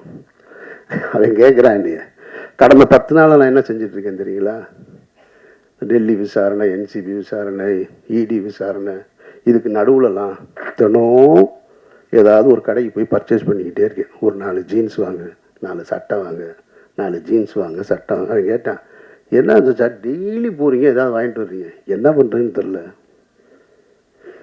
குடிக்கிற பழக்கம் இருந்தால் குடிக்கலாம், இல்லை வேறு எங்கேயாவது ஒரு அவுட்லெட் இருந்தால் அங்கே போகலாம். ஒன்றும் கிடையாது, நான் போகிறேன் வாங்குறேன் வர்றேன். இன்னொருத்தரை நம்பி, இன்னொருத்தருடைய பணத்தை நம்பி, அதுவும் குற்ற பின்னணியோடு இருக்கிறவரோட நம்பி வாழ வேண்டிய நிர்பந்தம் எனக்கு ஏற்படும். நான் அப்படி ஒரு வாழ்க்கையை வாழணும்னு விரும்பவும் இல்லை. இதையெல்லாம் உங்ககிட்ட சொல்லி நான் நிரபராதி, என்னை நீங்கள் நம்புங்க அப்படின்றதுக்காகவும் சொல்லலை. நான் யாருடைய பொருத்தத்தையும் விரும்பி வாழலை, என்னுடைய இறைவனுடைய பொருத்தத்தை விரும்பி தான் வாழ்கிறேன். ஒரு உண்மையான மனிதர்களுக்கு கஷ்டம் ஏற்படும் போது எல்லாரும் என்ன நினைப்பாங்க தெரியுமா? எனக்கு மட்டும் ஏன் இப்படி நடக்குது அப்படின்னு கேட்டால் அவன் அவநம்பிக்கையாளன். எனக்கு ஏன் நடந்ததுன்னு நின்று யோசிக்கிறான் பாருங்க, அவன் தான் இறை நம்பிக்கையாளன். நான் இறை நம்பிக்கையாளன், நான் அவநம்பிக்கையாளன் இல்லை. எனக்கு இது ஏன் நடந்துச்சுன்னு தான் நின்று யோசிக்கிறேன். நான் எந்த இடத்துல தவறுன்னு, எந்த இடத்துல நான் இந்த தடம் மாற ஒரு சூழல் வந்தது, ஏன் இந்த இந்த குற்றப்பின்னணியோட சந்தேக நிழல் என் மேலே விழுகுது, அப்படி தான் நான் பார்த்துட்டு. அதனால் நான் என்னை இங்கிருந்து இன்னும் சரி செய்து கொள்ள வேண்டிய பொறுப்பு இருக்குது. அதனால் நிறைய நான் அதை நோக்கி தான் பயணிக்கிறேனே தவிர மற்றபடி எதுவுமே என் மைண்டில் கிடையாது. அப்புறம் இந்த யூடியூப்பில் நான் பார்த்த விஷயங்களை பார்க்கும்போது எனக்கு என்னென்னா, கொஞ்ச நாளைக்கு இதை பார்க்காம இருக்கிறது நிம்மதியாக இருக்குன்ட்டு. ஒருத்தங்க கூட உண்மை பேசலைங்க, அதுதான் பெரிய கொடுமை. சொல்கிறது பூரா பொய் பொய் பொய் பொய், அவ்வளவுமா பொய். ஏதாவது 1 2ல் ஒருத்தன் சொன்னான், எனக்கு சோர்ஸ் டெல்லியிலேருந்து வந்துருச்சுன்னா. சோர்ஸ் வருதுன்றான். எனக்கு சம்மன் வந்ததே பல பேருக்கு தெரியாது. அதை என்னோட வக்கீல் வெளியே சொன்னதுக்கப்புறம் தான் தெரியும். ஆனால் இப்போ சொல்கிறான் சோர்ஸ் நான் அவர் ஒரு 2 பேர் உட்காந்துக்கிறாங்க. கேட்டால் அவங்கெல்லாம் புலனாய்வு புலிகளாம். ஒரு 2 பேர் உட்காந்துக்கிறான். இதுக்கு ஒரு கேள்வி கேட்குறாரு. இவர் மடியில் 2 பேப்பர்ஸாக வச்சுருக்காரு. அப்படி எடுத்து பார்த்துட்டு, அப்படியா அவனுக்கு வந்திருக்கா? அது என்னன்னு நான் சொல்கிறேன். நான் எனக்கு ஒரு ஆள் மாதிரி தான் சொன்னாங்க. அப்போ நான் நைட் டெல்லியில் பேசிட்டு சொல்கிறேன் அப்படின்றான். சரி, உண்மையிலேயே டெல்லியிலேருந்து உனக்கு சோர்ஸ் இருக்கும் போல இருக்குன்னா அவனுக்கு தேனியில் அரெஸ்ட் பண்ண போகிறதே தெரியல. அதுதான் பெரிய கொடுமை. சரி, மடியில் 2-4 பேப்பர் இருக்குது, என்னடா பரட்டி பரட்டி பார்த்து ஏதோ சொல்கிறான் போல இருக்கு. சரி, ஏதோ இதில் இருந்து வந்திருக்கும் போல இருக்கு. இருக்கலாம் இல்லையா? ஏதோ காவல்துறையில் இருந்ததா சொல்கிறாங்க, ஏதோ உளவுத்துறையில் இருந்ததா சொல்கிறாங்க. உண்மையிலேயே சோர்ஸ்லேருந்து வந்து விசாரணை பார்த்தா அவர் படித்து சொன்னது தினமலர் பேப்பர். ஐய, இவ்வளவு அபத்தமாக இருக்கும். இதை தினம் 2 லட்சம் பேர் பார்க்கலாம். அதுதான் பெரிய கொடுமை. ஒரு பொய் செய்தியை தினம் 2 லட்சம் பேர் நீங்கள் பார்த்து அதில் கீழே பார்த்தீங்கன்னா எப்போ அமீரை கைது செய்வீங்க? எப்போ அமீரை கைது செய்வீங்க? இப்போ கடைசியாக நேற்று ஒருத்தன் கேட்டிருக்கான், ஏங்க நாங்கள் 3 மாதமாக வெயிட் பண்ணுறோம், அமீரை கைது பண்ணவே மாட்டேன்னு. இப்போ அவன் அவ்வளவு ஆவலாக இருக்கான் என் மேலே. சரி, நான் என்ன கைது, நான் சிறைக்கு என்ன புதுசா? சிறைக்கு போக அப்பவும் தயாராக இருந்தேன், இப்பவும் தயாராக இருக்கேன். ஆனால் நான் வெறுக்கிற ஒரு குற்றத்தில் என்னை தொடர்புபடுத்துவதை நான் கொஞ்சம் கில்ட்டியாக ஃபீல் பண்ணுறேன். அதைத்தான் கரு சொன்னார். அவர் உள்ள வேதனை இல்லாமல் இல்லை, இருக்குது. ஏன்னா அதனால் என்னுடைய குடும்பம் பாதிக்கப்படுது. அமீர்ன்ற ஒரு தனிப்பட்டவர், என்னை நீ என்ன வேணாலும் பண்ணலாம்ல. ஒரு குற்றத்தை சுமத்தும் பொழுது ஒரு தன்னுடைய மகனுக்கு திருமணத்தை ஏற்படுத்திட்டு இருக்கிற வயசில் ஒரு பெரியவர்னு வச்சுங்களேன், ஒரு கஷ்ட காலம். அவர் தன்னுடைய மகனுடைய திருமணத்தை வந்து போராடி கொண்டு வந்து ஒரு இடத்துல நிறுத்துறாரு. அப்போ போய் பஸ்ஸில் பயணிக்கும் பொழுது ஒரு 14 வயசு பிள்ளை இடுப்பை கிள்ளி விட்டாருன்னு ஒரு குற்றச்சாட்டு வச்சா அவர் எவ்வளோ அவமானமாக இருக்கும். அந்த திருமணம் எவ்வளோ பெரிய தடைப்படும். அந்த மாதிரியான ஒரு சூழலில் தான் நான் வெறுக்கிற ஒரு குற்றம் சமூகத்தை சீரழிக்கிறதுன்றது போதை. நான் வெறுக்கிறேன் அதை. தருங்க, இங்கே ஒரு அஸ்டன் நிற்கிறான், அந்த ஒரு அஸ்டன் நிற்கிறான், சிகரெட்டு குடித்தாலே ஆஃபீஸுக்குள்ளே உள்ளே விட மாட்டேன். ஜனாவும் கருவும் சிகரெட்டு குடிக்கணும்னா நாங்கள் மாடிக்கு போய் கீழே போய் குடிச்சிட்டு வரோம்னு சொல்லுவாங்க. அவங்க 2 பேருக்கு நான் என்ன ஆசானா? அதெல்லாம் கிடையாது. அந்த வாடை பிடிக்காது. எப்போவாவது நான் டென்ஷன் ஆகுது அப்படின்னு சொல்லிட்டு ஒரு சிகரெட்டை எடுத்தேன்னா அவர்கிட்ட கேட்டேன்னா அவர் தள்ளி விட்டு போயிடுவார். அப்படி நான் வெறுக்கிற ஒரு விஷயத்தில் என்னை கொண்டு வந்து தொடர்புபடுத்தும் போது அது என்ன மட்டுமா பாதிச்சிச்சு? என்னுடைய குடும்பத்தை பாதிக்குது. என்னுடைய மகள் வேலைக்கு போகிற இடத்துல பாதிக்குது. அங்கே ஒருத்தன் கேள்வி கேட்குறான். என்னுடைய மகன் கல்லூரிக்கு போகும்போது பாதிக்குது. என்னை நீங்கள் சந்தேகமே படாதீங்கன்னு நான் சொல்லலை. சந்தேகப்படுங்க, விசாரிங்க, நல்லா கேளுங்க. ஆனால் தீர்ப்பு எழுதாதீங்க. தீர்ப்பு எழுதுகிற அதிகாரம் உங்களுக்கு யாருக்குமே கொடுக்கல. அதுக்கு இந்த நாட்டில் நீதிமன்றம் இருக்குது, எல்லாமே இருக்குது. கடுமையான விசாரணைகளை சந்திச்சுட்டு தான் நான் வந்து நிற்கிறேன். என்னுடைய இத்தனை ஆண்டு வாழ்க்கையில் நான் சந்திக்க ஒரு புது அனுபவம். டெல்லியில் 12 மணி நேரமாக இருக்கட்டும், டெல்லி வீதிகளில் நானும் தாவணும். அவன் எங்கள் அண்ணன் டாக்டருக்கு முடிச்சிருக்கான்.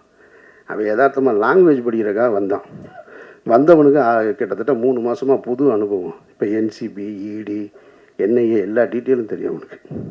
என் கூட 70 நாளாக அவன் தான் இருக்கான். டெல்லி வீதிகளில் நாங்கள் 2 பேரும் நடந்து போயிட்டு திரும்ப அந்த விசாரணையை முடிச்சுட்டு, அவங்கள பொறுத்த மட்டும் அந்த அதிகாரிகள் என்னுடைய விசாரணை நடத்துனதை பொறுத்த மட்டும், என்னை பொறுத்த மட்டும் ரொம்ப நேர்மையாக தான் நடத்தினாங்க. நான் இந்த இடத்துல அதை சொல்லியே ஆகணும்.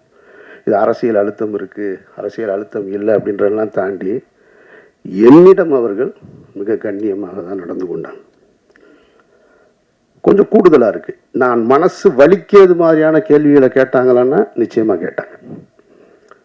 ஒரு இடத்துல கலங்கி போய் நின்னனா அப்படின்னு கேட்டால் கலங்கி போய் நின்னேன்.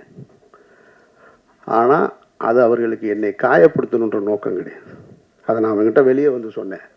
நான் டிஸ்டர்ப் ஆனேன்னா ஆமாம் டிஸ்டர்ப் ஆனேன். நான் வேதனைப்பட்டேனா ஆமாம் வேதனைப்பட்டேன். நான் சஃபர் ஆனேன்னா ஆமாம் பட்டேன். ஆனால் அவங்களுடைய டியூட்டி அது, அவர்களுடைய வழக்கமான டியூட்டி. அப்போ எப்படித்தான் குற்றவாளியை கண்டுபிடிப்பாங்க? என்னை மாதிரி ஒரு ஆள் போனவுடனே என்கிட்ட இலகுவாக நடந்துக்கிட்டா நான் குற்றத்தை தொடர்பு இருக்கா இல்லைன்னு எப்படி கண்டுபிடிக்க முடியும்? அதனால் அவங்க டியூட்டியை தான் செஞ்சாங்க. விசாரணை முடிவுலையும் அதை தான் சொன்னாங்க. பர்சனலாக எந்த இதுவும் கிடையாது, எங்கள் டியூட்டியை செஞ்சோம்.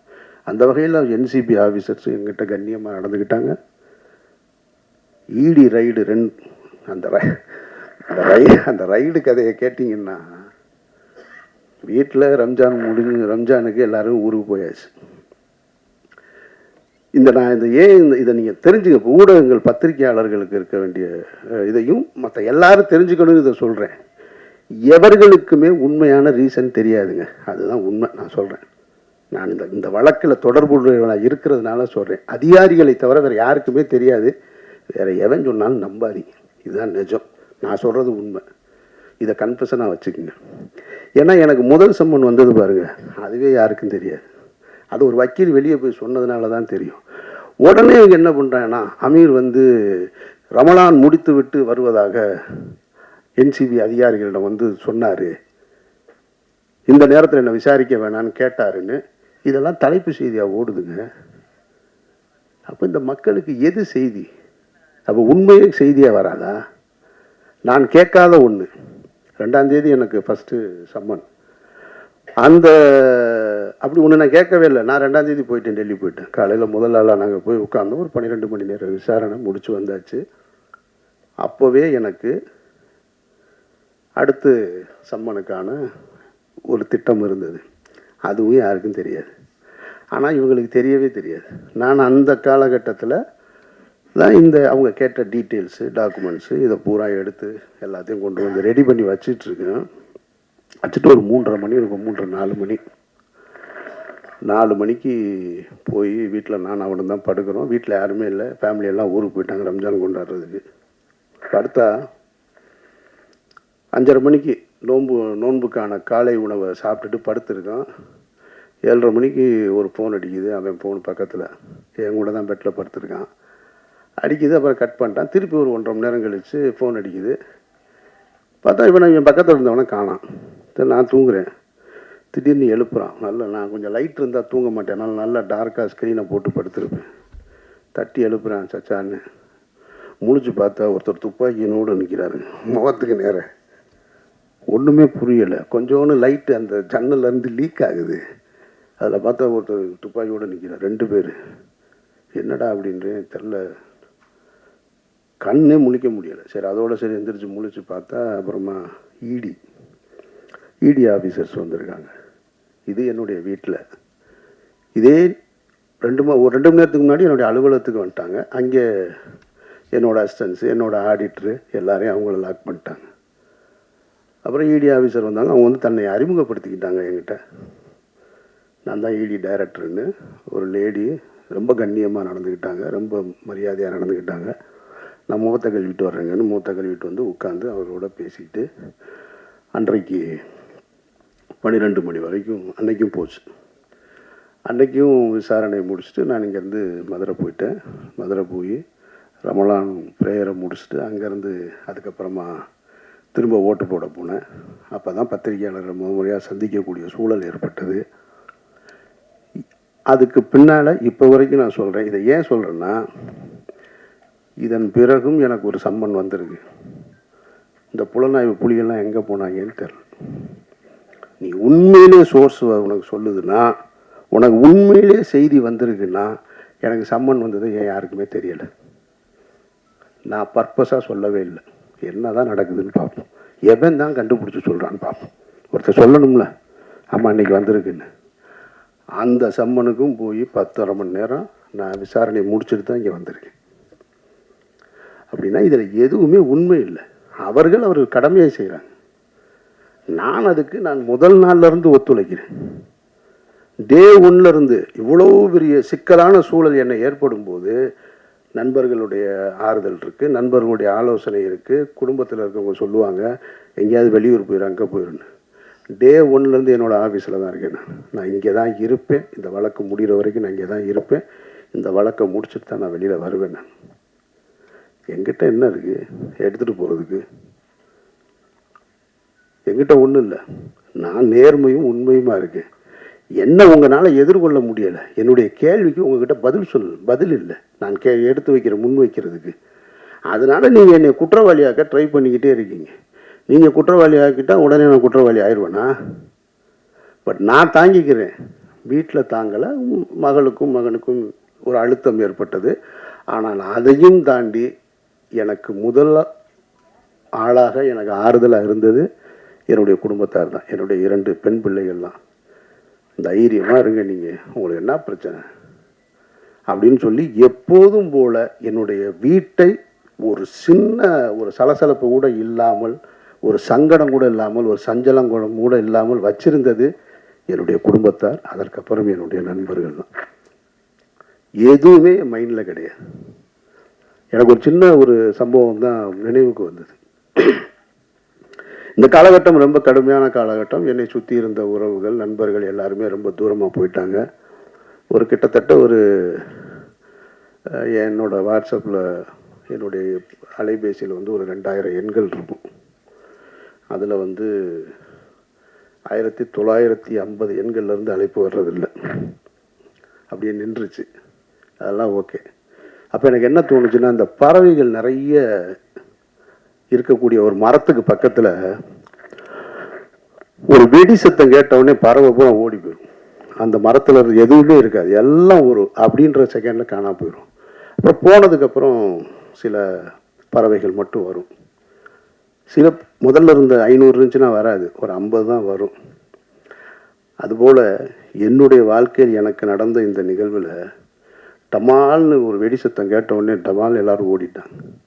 அப்புறமா அந்த பறவை போல என்னுடைய நண்பர்கள் என்னை யோசித்து, அது மரத்து மேலே உள்ள தப்பா, வெடி போட்டவன் தப்புன்னு சொல்லி அந்த மரத்தில் வந்து பறவைகள் இருப்பது போல் என்னுடைய நண்பர்கள் என்னை தேடி வந்துக்கிட்டு இருக்காங்க. டே 1லேருந்து அந்த ஒரு நாள் தான் அந்த ஷாக்கிங். 2வது நாள் யாருக்குமே இதை பற்றின கவலையும் இல்லை, வந்து என்னோடு இருக்காங்க. ஆனால் இன்னும் பறந்து போன பறவைகள், ஒருவேளை இவனே வெடியை ஏற்பாடு பண்ணியிருப்பானு மரத்தை சந்தேகப்படுவதை போல தூரமாக நிற்கிறவங்க இருக்காங்க.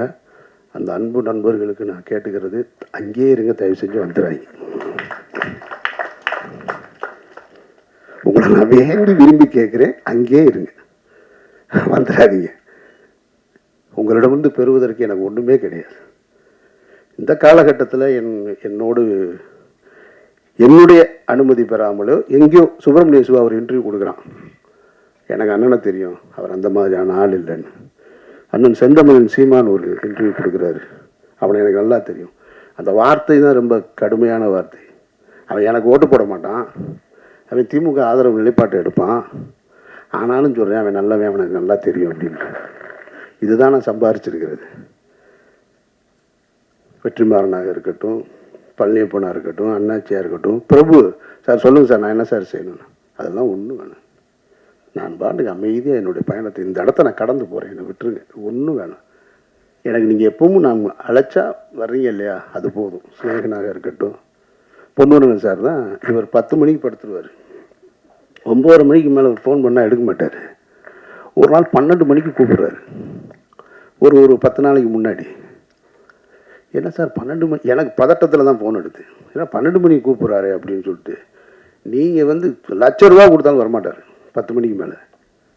என்ன சார், இல்லை படுத்த தூக்கமே வரல, எனக்கு உங்களை பற்றின நினைவாகவே இருக்குது, எவ்வளவு பிரச்சனைகள், எப்படி நீங்கள் அப்படின்னாரு. சார் நீங்கள் ஏன் சார் அதை நினச்சிக்கிட்டு 12 மணி வரைக்கும் தூங்காமல் இருக்கீங்க, தூங்குங்க சார் அப்படின்னு சொல்கிறேன். சரி நீங்கள் என்ன சரி எங்கே இருக்கீங்கன்னாரு. நான் திருநெல்வேலிக்கு ஒரு கல்யாணத்துக்கு போயிட்டுருக்கேன் சார்னு. ஒன்றே நினச்சி நான் தூங்காமல் இருக்கேன், நீ கல்யாணத்துக்கு போயிருக்கு, வேறு என்ன சார் செய்ய சொல்கிறீங்கன்னு. ஒரு நண்பர் ரொம்ப விரும்பி கூப்பிட்றாரு, நான் பாட்டுக்கு போயிட்டு வருவோம் பெண்ணை, நான் காரில் கல்யாணத்துக்கு போயிட்டுருந்தேன். அதனால் நான் என்னுடைய வாழ்க்கையை தான் வாழ்ந்துட்டுருக்கேன். இந்த வழக்கு அது இது இதெல்லாம் வாழ்க்கையில் இதுவும் கடந்து போகும்னு நான் ரொம்ப நினைக்கிறவன். அதனால் இது யாரையும் குற்றம் சொல்வதற்காக இல்லை, இதுவும் கடந்து போகும் தான் என்னை பொறுத்த மட்டும். எல்லாத்தையும் பார்க்கணும், நான் இதையும் பார்த்துக்கிட்டு இருக்கேன், அந்த வகையில் தான் நான் பார்த்துட்ருக்கேன். விசாரணையில் என் மீது எந்த அழுத்தமும் கிடையாது. என்னை விசாரித்த NCB அதிகாரிகளாக இருக்கட்டும், ED ஆஃபீஸர்ஸாக இருக்கட்டும், மிக கண்ணியமாக நடந்துக்கிட்டாங்க. அவர்களுக்கு என்னுடைய நன்றியை நான் தெரிவிச்சுக்கிறேன். மற்றபடி இந்த படத்தை பற்றி சொல்லணும்னா, இன்றைக்கி காலையில் ஒரு விமர்சனம் பார்த்தேன், ஒரு முக்கியமான ஒரு யூடியூபருடைய விமர்சனம் ஒரு திரைப்படத்தை பற்றி. அதில் ஒரு வரி சொன்னார் அவர், இந்த படத்தை வந்து நாங்கள் இது பெரிய கலைநயத்தோடு இருக்கோம், இது பெரிய காவியமாக இருக்கும்னு நினச்சிலாம் நாங்கள் உள்ளே வரல, போனால் 4 இடத்துல சிரிச்சுட்டு வரலான்னு நம்பித்தான் வந்தேன், கடைசியில் அதை கூட ஏமாற்றி விட்டாங்க அவங்க அப்படின்னு ஒரு வரி. அந்த வரி எனக்கு ரொம்ப பிடிச்சிருந்தது. அதனால் இந்த படமும் பெரிய கலைநயத்தோடு இருக்கும், காவியத்தோடு இருக்கும்லாம் வர வேணாம். நீங்கள் ஆனால் நாளிட சிரிக்கலான்ற நம்பிக்கையோடு வாங்க. அதுக்கு இந்த படம் உத்தரவாதமாக இருக்குது. இப்பவும் இந்த மாதிரியான ஒரு சூழலில், அதுதான் ரொம்ப முக்கியமாக நான் நன்றி சொல்ல வேண்டியது இருக்குது. இந்த மாதிரியான ஒரு சூழலில் என்னோடு உறவு கொண்ட, என் மீது நம்பிக்கை வைத்து, என் மீது அன்பு கொண்ட என்னோட நண்பர்கள் என் கூட நிற்கிறது போல், இவ்வளவு ஒரு சிக்கலான காலகட்டத்தில் இந்த திரைப்படத்தை வந்து திரையரங்கிற்கு கொண்டு வருவதற்காக முழு முயற்சி எடுத்த ஆதம்பாலாவிற்கு என்னுடைய நன்றி. ஏன்னா என்னோட மாயவளை வருமா இல்லையான்னு எனக்கே தெரியல. இன்னும் நானும் கவலைப்படல, என் டைரக்டரும் கவலைப்படல. நாங்கள் பாட்டுக்கு இருக்கோம், அது வரட்டும், வரும்போது பார்த்துக்குறோம். மாயவளை படம் பிரபு பார்த்துட்டாப்புல, பேசும்போது அது மறந்துட்டாப்புலன்னு நினைக்கிறேன் நான். ஆமாம். மற்றபடி சாந்தினி அது எப்பயுமே இப்படி தான் சிரிச்சுக்கிட்டே இருப்பாங்க. நல்ல ஒரு இன்வால்மெண்ட் உள்ள ஒரு ஆர்டிஸ்ட்டு. நல்லா இன்னும் எனக்கு ஒரு தனிப்பட்ட முறையில் ஒரு ரசிகனாக என்கிட்ட இந்த படம் எப்படி இருக்குன்னு கேட்டிங்கன்னா, அவர் தயாரிப்பாளர் கோச்சிக்க மாட்டாருன்ற நம்பிக்கையில் சொல்கிறேன். நான் ராம் திரைப்படத்தை எடுத்துகிட்டு அந்த திரைப்படத்தை அன்னைக்கு இருக்கக்கூடிய மிகப்பெரிய ஒரு விமர்சகர் வந்து ஒரு தொலைக்காட்சி, பேர் சொல்லலை, நீங்கள் யூகம் பண்ணி கண்டுபிடிச்சிருவீங்க, அவர் பண்ணுவார். ஒரு டிவியில் வந்து பண்ணிகிட்டு இருக்கும்போது ராம் திரைப்படத்தை என்கிட்ட, அதாவது படங்கள் வந்து முதல் வாரம் விமர்சனம் பண்ணால் தான் அதுக்கு பேர் விமர்சனம். என் படத்தை 5ஆவது வாரத்துக்கு விமர்சனத்துக்கு கூப்பிட்டு போகிறார். நானும் சரி அவர் மேலே இருக்கிற மரியாதையில் பெரிய பத்திரிகையாளர், பெரிய தொலைக்காட்சின்னு அவரை நம்பி போகிறேன். அவர் என்னுடைய வந்து அவருடைய அறிவை பூரா என் மீது திணிக்கிறார், தன்னுடைய புத்திசாலித்தனத்தை எல்லாம். இந்த படத்தை நீங்கள் வந்து அது ஒரு ஆல்பர்ட் தேட்டரில் வச்சு அப்படி நான் அவர் நடந்து போயிட்டே இருக்கிறோம், அந்த மாதிரி எடுத்துகிட்டு இருக்காரு.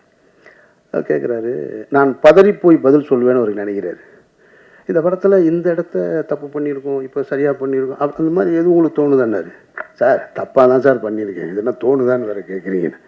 அவர் ஒன்று இல்லை ரெக்கார்ட் ஆகிக்கிட்டு இருக்கு, நீங்கள் மாற்றி சொல்லலான்னாரு. நான் ரிசல்ட்டு தான் சார் சொல்கிறேன். படம் வந்து தொண்டியில் தூக்கிட்டாங்க. ராமநாதபுரத்துக்கு பக்கத்தில் இருக்க தொண்டியில் படம் 3ஆவது வாரமே எடுத்துட்டாங்க ராமு. இவர் 5ஆவது வாரம் விமர்சனம் பண்ணிகிட்டு இருக்கார். இனிமேல் நீங்கள் பண்ணுனா என்ன, பண்ணலன்னா எனக்கு என்னங்க இந்த படம்னு கேட்டேன் நான். அவர் வந்து முதல் வாரம் பண்ணின படத்தை இப்போ நான் சொல்ல முடியாது, பெரிய சர்ச்சைக்குள்ளே வந்து நிற்கும். அந்த படம் ஒரு வாரத்திலே தூக்கிட்டாங்க. அந்த படத்தை தான் முதல் வாரத்துக்கு கொண்டு வர்றாரு. அவரும் ஒரு நேர்மையான விமர்சகர் அப்படின்னு அவரே சொல்லிக்கிறாங்க. அப்புறம் பருத்தி வீரனுக்கும் அதே பத்திரிகையாளர்கிட்ட தான் பருத்தி வீரனை சந்திக்கிறேன். பருத்தி வீரன்லையும் கேட்குறாரு, இந்த படம் வந்து நீங்கள் வந்து ஒரு ஆர்ட் ஃபார்மில் எடுத்து, அதாவது ஒரு ஆர்ட் பிரச்சனை என்னென்னா, என்னுடைய பெயர் பிரச்சனை உங்களுக்கு, என்னுடைய சிந்தனை பிரச்சனை உங்களுக்கு, அதுதான் பிரச்சனை. அங்கேருந்து தான் தொடங்குறாங்க. இது வந்து ஒரு ஆர்ட் ஃபார்மில் இருக்கிற மாதிரி இருக்குது, இது வந்து அப்படின்னு. சார் பக்கா கமர்ஷியல் படம் சார் இது அப்படின்னு. இல்லை அப்படி சொல்லாமா நீங்கள் அப்படின்னாரு. ஏங்க 10 பேர் சேர்ந்து கிராமத்தில் நான் ஒருத்தனை தாக்கணும்னா உடனே நினச்சான்னா தாக்கிடுவான். என் படத்தில் குஸ்தி களத்தில் சண்டை நடக்குது, ஒருத்தன் டைவ் அடித்து வர்றான், ஒருத்தன் இப்படி சுற்றி வர்றான், அப்படி சுற்றி வர்றான், இது கமர்ஷியல் படம் சார்ன்னு அப்படி சொல்லுவீங்களா நீங்கள் என்னாரு? கமர்ஷியல் படம் எடுத்தால் கமர்ஷியல் படம் தானே சொல்ல முடியும். நானாக அதை ஆர்ட் ஃபிலிம்னு சொல்லிக்கிறதா, கிளாசிக்னு வேர்ல்டு கிளாசிக்னு சொல்லிக்கிறதா? மக்கள் சொல்லணும், நான் சொல்லி என்ன செய்ய? அதுபோல் இந்த படத்தை பார்த்து சாந்தினி நீ காலையில் பார்த்துட்டு சூப்பராக இருக்குது, நாங்கள் அண்ணாச்சி பார்த்துட்டு நல்லா இருக்குண்ணா, நீங்கள் சொல்லி என்ன செய்ய? இந்த காசு ஏதாவது வரப்போகுதா ஆதம்பாலாவுக்கு? இவங்க 2 பேரும் சொல்லிக்கிடுவாங்களா படம் சூப்பராக இருக்குன்னு. அவரும் உடனே கேட்டுட்டு சாந்தினியே சொல்லிட்டாங்க படம் நல்லா இருக்குன்னு. ஒரு ஏரியா வேணா வாங்கிக்கிற சொல்லுங்க, அண்ணாச்சிக்கு வேணா சிட்டியை எழுதி விட. காசு மக்கள் பார்த்து சொல்லணும். அப்போ என் பார்வையில் உயிர் தமிழுக்கு இன்னும் சரியாக வந்திருக்கணும்னு நான் ஆசைப்பட்றேன். ஆனாலும் பழனியப்பன் சொன்னது போல் இவ்வளோ காலகட்டத்துக்கு நடுவில் அந்த படத்தை வந்து சரியாக எடுத்து கொண்டு வந்து திரைக்கு கொண்டு வந்து சேர்க்குறதே பெரிய விஷயம். இதில் பணம் வருது வரலை அதெல்லாம் இல்லை இங்கே பிரச்சனை. ஒரு வேலையை எடுத்துக்கிட்டோம், அதை செஞ்சு முடித்தோன்னு இருக்குல்ல, அதில் தான் ஒரு மனிதனுக்கு வெற்றி. அந்த அடிப்படையில் நான் இந்த படத்தில் நான் ஒத்துக்கிட்டு உள்ளே வந்து நடிக்க வந்தேன். நடிகனாக என்னுடைய பங்களிப்பை செஞ்சேன். அது நல்லா இருக்குது நல்லா இல்லை, எனக்கு பிடிச்சிருக்கு பிடிக்கலை, அதெல்லாம் இல்லை, முக்கியம் இல்லை. என் வேலையை நான் சரியாக செஞ்சுருக்கேன். ஆரம்பாவை ஒரு படத்தை எடுக்கணும்னு வந்தார், உறுதியாக நின்று கடைசி வரைக்கும் அந்த படத்தை கொண்டு வந்து சேர்த்துருக்காரு. இதுவே உங்களுக்கு வெற்றி தான். பணம் அப்புறமா எப்போ வேணாலும் சம்பாரிச்சுக்கணும். ஸோ அந்த வகையில் இது 10ஆம் தேதி இந்த படம் திரைக்கு வருது. உங்களுடைய வாழ்த்துக்களோடும்